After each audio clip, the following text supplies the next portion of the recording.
MPs को लगा कि हमें भी सड़क पे होना चाहिए, तो हम चाहते थे कि सारे के सारे ऑपोजिशन एमपीज इंडिया गेट जाएं। उन्होंने मना कर दिया, रोक दिया।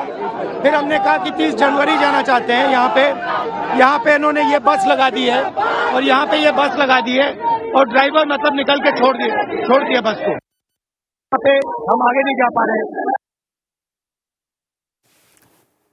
आज देशभरातला तरुण वर्ग हा रस्त्यांवर त्याच्या न्याय हक्कासाठी लढत असल्यामुळे आम्ही देखील नरेंद्र मोदी शर्म करो,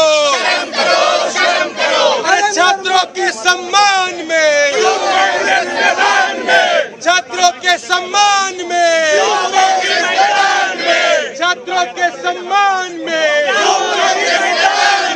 राहुल गांधी तुम संघर्ष करो, हम तुम्हारे साथ हैं। राहुल जी संघर्ष करो, हम तुम्हारे साथ हैं। राहुल जी संघर्ष करो, हम तुम्हारे साथ हैं। देश का पीएम वीक है, तभी तो पेपर लीक है। नरेंद्र मोदी वीक है, तभी तो पेपर लीक है। नरेंद्र मोदी वीक है, तभी तो पेपर लीक है। नरेंद्र मोदी वीक है, तभी तो पेपर लीक है। नरेंद्र मोदी वीक है, तभी तो पेपर लीक है। नरेंद्र मोदी वीक है, तभी तो पेपर लीक है। नरेंद्र मोदी वीक है, तभी तो पेपर लीक है। नरेंद्र मोदी वीक है, तभी तो पेपर लीक है। नरेंद्र मोदी वीक।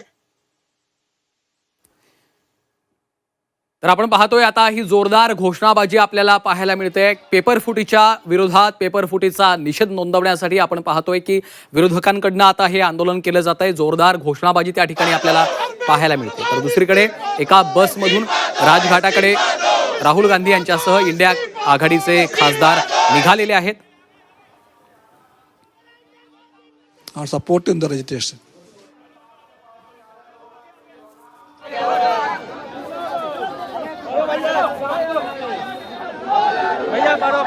तर आज देशभरातला तरुण रस्त्यावर उतरलेला आहे। आपल्या न्याय हक्कासाठी तरुण वर्ग लढतोय। अशामध्येच सर्व खासदारांनी देखील रस्त्यावर उतरून लढण्याचा निर्णय घेतल्याचं राहुल गांधी यांनी सांगितलेलं आहे। त्यामुळे सर्व विरोधी पक्षांच्या खासदारांसह नेत्यांसह आम्ही राजघाटाकडे निघालेले आहोत असं राहुल गांधी यांनी सांगितलेलं आहे।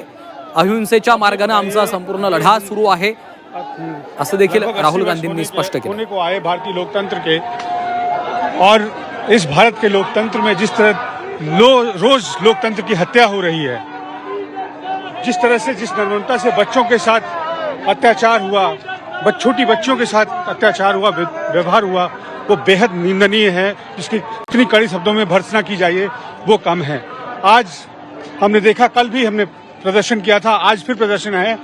सरकार से छोटी सी मांग है कि आप शिक्षा मंत्री जो कि 120 जो कि रिकॉर्ड पे है पेपर लीक, उसके लिए जिम्मेवार हैं, उनका इस्तीफा लीजिए। उसके बाद संसद में बहस हो, चर्चा हो, जो कमियां हैं, खामियां हैं सरकार की तरफ से उसमें सुधार हो। पर मोदी सरकार पता नहीं किस घमंड में है कि अपनी गलती मानने को तैयार नहीं है। लोकतंत्र में विपक्ष की बात सुननी चाहिए। पक्ष विपक्ष मिलकर चलता है तो ही देश तरक्की करता है।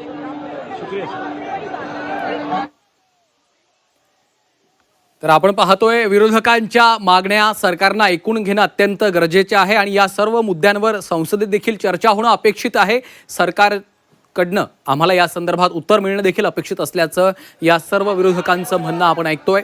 तर दुसरीकडे ही दृश्य आपण पाहतोय, राहुल गांधी सर्व इंडिया आघाडीच्या खासदारांना घेऊन आता राजघाटाच्या दिशेने निघालेले आहेत।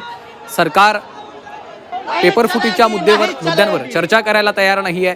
धर्मेंद्र प्रधान यांचा देखील राजीनामा घेतला जात नाहीये आणि विद्यार्थ्यांवर ज्या पद्धतीने लाठीचार्ज करण्यात आला त्याचाच एक निषेध नोंदवण्यासाठी राहुल गांधी आपल्या सर्व खासदारांसह विरोधी पक्षांच्या खासदारांसह राजघाटाकडे रवाना झालेले आहेत। आज़ादी खत्म कर रहे हो, अभिव्यक्ति की आज़ादी खत्म कर रहे हो। गुंडे आपके हमारी बेटियों का कपड़े फाड़ रहे हैं। हमारे गुंडे हमारी बेटियों के इंटरनल पार्ट पे मार रहे हैं। ये दुनिया में कभी हुआ क्या? हमारी बेटी के साथ इस तरह जो पुलिस प्रशासन ने जो कर रहे हैं कभी कभी हुआ? जाने के पीछे क्या रणनीति है? भाई गांधी स्मृति क्या है? एक संदेश है कि हमें अहिंसा नहीं करना है, हमें हिंसा नहीं करना, अहिंसा के रास्ते चलना है। तर पप्पू यादव यांची ही प्रतिक्रिया आपण बघितलेली आहे. अभिव्यक्ती स्वातंत्र्यावर गदा आणली जाते. आमच्या मुलींवर, तरुण विद्यार्थिनींवर लाठीचार्ज केला गेला.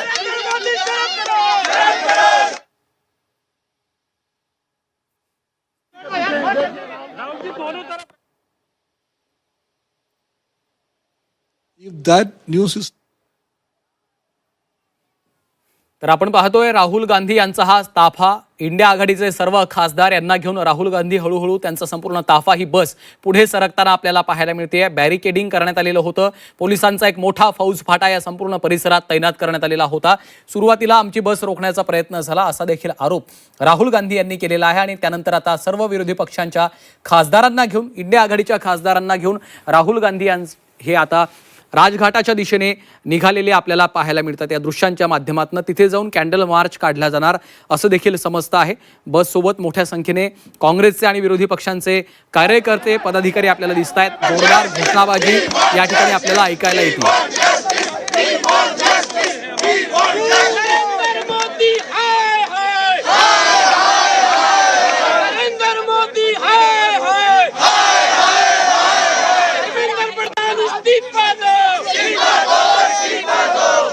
प्रधानमंत्री काया रहे,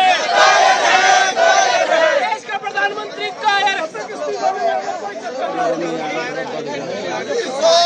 राहुल गांधी काया रहे, नरेंद्र मोदी काया रहे, राहुल गांधी काया रहे, नरेंद्र मोदी काया रहे, राहुल गांधी बढ़ा चलो,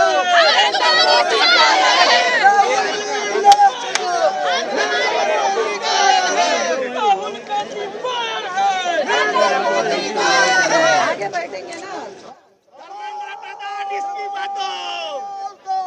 तर आपण पाहतोय जोरदार घोषणाबाजी सध्या आपल्याला पाहायला मिळते. पेपर फुटीमुळे अनेक विद्यार्थ्यांना जीव गमवावा लागला आणि याच विद्यार्थ्यांच्या न्याय हक्कासाठी आम्ही लढत असल्याचं राहुल गांधी यांनी सांगितलेलं आहे. नीट पेपर फुटीमुळे आजही दिल्लीतल्या रस्त्यांवर, देशभरातल्या रस्त्यांवर तरुण लढाई लढतायत. आम्ही देखील विरोधी पक्ष म्हणून त्यांच्यासोबत असल्याचं राहुल गांधी यांनी स्पष्ट केलेलं आहे. तर विरोधी पक्षांच्या सर्व खासदारांना घेऊन, इंडिया आघाडीच्या खासदारांना घेऊन ते आता राजघाटाच्या दिशेने रवाना झालेले आहेत.